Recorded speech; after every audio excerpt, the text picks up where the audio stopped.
अनर्वी बचपन से ही दुर्गा माँ की भक्त थी। जब सब लड़कियां गुड्डे गुड़िया का ब्याह रचाकर खेलती थीं, तब वह दुर्गा माँ की चौकी लगाकर खेलती थी। अनर्वी की माँ गीता कहती है, कभी खिलौने से भी खेल लिया कर। माँ, मुझे खिलौने नहीं भाते। मेरा मन करता है कि मैं अपनी दुर्गा मैया के साथ ही खेलूं। समय गुजरता गया। अनर्वी बड़ी हो गई। उसके माता पिता को उसकी शादी की चिंता होने लगी और फिर उसे एक योग्य लड़का सागर मिला। उसके साथ अनर्वी की शादी हो गई और वह ससुराल चली गई। अरे अनर्वी, तुमने ये दुपट्टे में क्या छिपा रखा है? ये दुर्गा मैया है। अब ये हमारे साथ इसी घर में ही रहेंगी। अनर्वी, इन्हें मंदिर में रखो और मेरी बात सुनो। देखो, मेरी 2 भाभियां हैं। वो आपस में सगी बहनें हैं। बच्चे ना होने के कारण वो कुछ चिड़चिड़ी रहती हैं। तुम इस घर की छोटी बहू हो, इसलिए कभी उन्हें पलटकर जवाब मत देना। देखो, मेरी माँ नहीं है ना, इसलिए उनका दर्जा मेरे लिए माँ के बराबर है। समझ गई? मैं ऐसा कभी नहीं करूंगी सागर। अगले दिन बड़ी जेठानी मुस्कान बोली, छोटी उठी नहीं हो अभी। इस घर में 7 बजे तक सोने का नियम नहीं है। भाभी, वो तो 5 बजे उठ गई थी। कहाँ है? मुझे तो दिखाई नहीं दी। उसने देखा कि अनर्वी नहा धोकर तैयार हुई दुर्गा माँ का ध्यान लगाए बैठी थी। तो यहाँ बैठी हो? क्या हुआ दीदी? अब जल्दी उठो, रसोई में मदद करो। मैं चलती हूँ दीदी। बहुत सालों से हम ही सागर का लंच बनाती आ रही हैं। अब तुम आ गई हो तो अपने पति की जिम्मेदारी संभालो। हाँ, पूरे दिन काम करती रहती हो। अरे, कुछ समय मेरे लिए भी निकाल लिया करो ना। अब तो मैं अपनी दुर्गा माँ के लिए भी समय नहीं निकाल पाती। अनर्वी, क्या दुर्गा माँ ही तुम्हारे लिए सब कुछ है? आप मेरे सब कुछ हैं, लेकिन वो मेरी सहेली हैं, जिनसे मैं अपने दिल की बातें करती हूँ। अगर तुम उन्हें इतना मानती हो तो उनसे कहो कि हमें एक प्यारा सा बेटा दें। माँ हमारी इच्छा जरूर पूरी करेंगी। सागर और अनर्वी की शादी को 6 महीने बीत गए। उसकी जेठानियों ने उसका जीना मुश्किल कर दिया। महारानी आराम से बैठी दुर्गा माँ के कपड़े धो रही हो। ये घर के कपड़े कौन धोएगा? जब देखो तब पूजा पाठ। तुम्हें तो गृहस्थी से संन्यास लेकर मंदिर में बैठ जाना चाहिए। कपड़े जल्दी धो लो, मैं अपनी सहेली के घर जा रही हूँ। रसोई में बर्तन भी पड़े हैं, साफ कर लेना। ठीक है दीदी, जल्दी कर लेना। मेरी तबीयत तो वैसे भी आजकल खराब रहती है। अनर्वी चुपचाप सारे काम करती रही। नारद और दुर्गा माँ ये सब देख रहे थे। नारद बोले, नारायण नारायण। माँ, ये आपने अच्छा नहीं किया। क्या अच्छा नहीं किया नारद? बेचारी आपकी कितनी भक्ति करती है, लेकिन बदले में आपने सिर्फ उसे कष्ट ही दिया है। नारद, अगर कष्ट नहीं झेलोगे तो सुख का आभास कैसे होगा? ये मेरी परम भक्त है, इसलिए इसे इन परीक्षाओं से तो गुजरना ही पड़ेगा।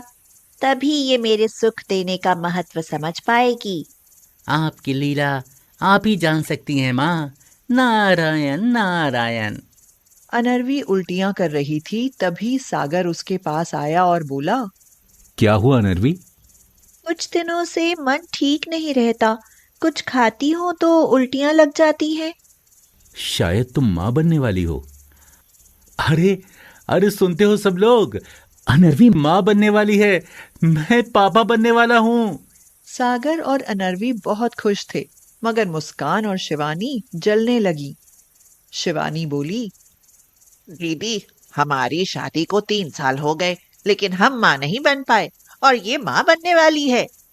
हाँ शिवानी, अगर हमसे पहले उसका बच्चा हो गया तो घर में इसी का राज हो जाएगा, और अगर बेटा हुआ तो वही वारिस बनेगा।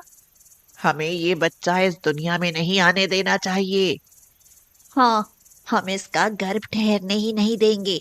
दोनों बहनें मुस्कुराती हुई बाहर आकर बोली, मुबारक हो अनर्वी, भगवान जल्दी से तुम्हें चांद सा बेटा दे। अगले दिन मुस्कान बोली, अनर्वी, कपड़ों की बाल्टी ऊपर ले जाकर कपड़े सुखाओ। मेरे पेट में बहुत दर्द है। मगर मैं मगर मैं क्या? कुछ नहीं होगा, जाओ। अनर्वी दुर्गा माँ का नाम लेते हुए कपड़ों से भरी बाल्टी लेकर ऊपर चढ़ गई, मगर उसे कुछ नहीं हुआ। अनर्वी रसोई में जा रही थी, तभी शिवानी ने उसे जानबूझकर पैर अड़ा दिया और वह गिर गई। हे दुर्गा माँ, बचाओ। अरे उठो, मुझे माफ कर देना। मैं उधर से आ रही थी कि तुमसे पैर लग गया। कहीं चोट तो नहीं लगी? अनर्वी उठती हुई बोली। चोट तो लग जाती, मगर दुर्गे माँ ने बचा लिया। मुस्कान कमरे में जाकर शिवानी से बोली, लगता है छोटी मोटी चोट देने से कुछ नहीं होने वाला इसके बच्चे को। अब हमें इसे दवाई खिलानी पड़ेगी। शिवानी उसके खाने में दवाई मिलाकर उसे खाना देने गई। दीदी, आप मेरा खाना क्यों लेकर आई? मैं खुद ले लेती। तुम माँ बनने वाली हो, हम तुम्हारा ख्याल नहीं रखेंगे तो कौन रखेगा? चलो खाना खाओ। अरे ये एक और माथे से लगाकर अलग क्यों रख दिया? दीदी, ये कौर दुर्गा माँ का है, उन्हें खिलाए बिना मैं कुछ नहीं खाती। अनर्वी ने सारा खाना खा लिया। शिवानी और मुस्कान बहुत खुश थी कि अब उसका बच्चा नहीं रहेगा, लेकिन अनर्वी बिल्कुल ठीक लग रही थी। अब वो दोनों परेशान थी कि उसे कुछ हुआ क्यों नहीं। ऐसा तो नहीं कि दुर्गा माँ ही उसके गर्भ की रक्षा कर रही हो। उन्होंने सोचा कि इस घर में से उसकी दुर्गा माँ को ही हटा देना चाहिए। उन्होंने दुर्गा माँ की मूर्ति उठाकर बाहर फेंक दी। मूर्ति फेंकते ही वो दोनों अजीब हरकत करने लगी। वो चीखती चिल्लाती एक दूसरे के बालों को खींचती हुई अंदर आई। अनर्वी ने उनसे पूछा, दीदी क्या हुआ? आप एक दूसरे से ऐसे क्यों लड़ रही हैं? ये पागल हो गई है, मेरे बाल खींच रही है। देखो, मुझे काट रही है। लगता है मुझे मार डालेगी। लेकिन अचानक कैसे? अभी तो ठीक थी। वो इसने दुर्गा माँ की मूर्ति बाहर फेंक दी। इतना कहते ही मुस्कान भी पागल हो गई और वह भी शिवानी को मारने लगी। अनर्वी ने मंदिर में जाकर देखा तो मूर्ति नहीं थी, पर बाहर पड़ी हुई थी। अनर्वी मूर्ति उठाकर अंदर ले गई और बोली, हे माँ, इन्होंने आपकी मूर्ति बाहर फेंक दी, इसलिए आपने इन्हें पागल कर दिया। उन्हें ठीक कर दो माँ। दुर्गा साक्षात प्रकट होकर बोली, हे पुत्री, इनका पागल रहना ही ठीक है। अगर ये ठीक हो गई तो फिर से तुम्हारे गर्भ को गिराने की कोशिश करेंगी। माँ, आपने मुझे दर्शन दिए, मैं धन्य हो गई। मगर आपकी बात मैं समझी नहीं माँ। तुम्हें नहीं मालूम, इन्होंने कई बार तुम्हारा गर्भ गिराने की कोशिश की और आज इन्होंने तुम्हें गर्भ गिराने की दवा खिलाई और मेरी मूर्ति को बाहर फेंक दिया। इनके कर्मों की सजा तो इन्हें जरूर मिलेगी। नहीं माँ, इन्हें क्षमा करें। मेरी भक्ति की इतनी लाज रखो, इन्हें ठीक कर दो माँ। दुर्गा माँ उसकी आंखों में आंसू देख भावुक हो गईं और उन्हें ठीक कर दिया। अरे, ये हमें क्या हो गया था? हम एक दूसरे को क्यों मार रही थी?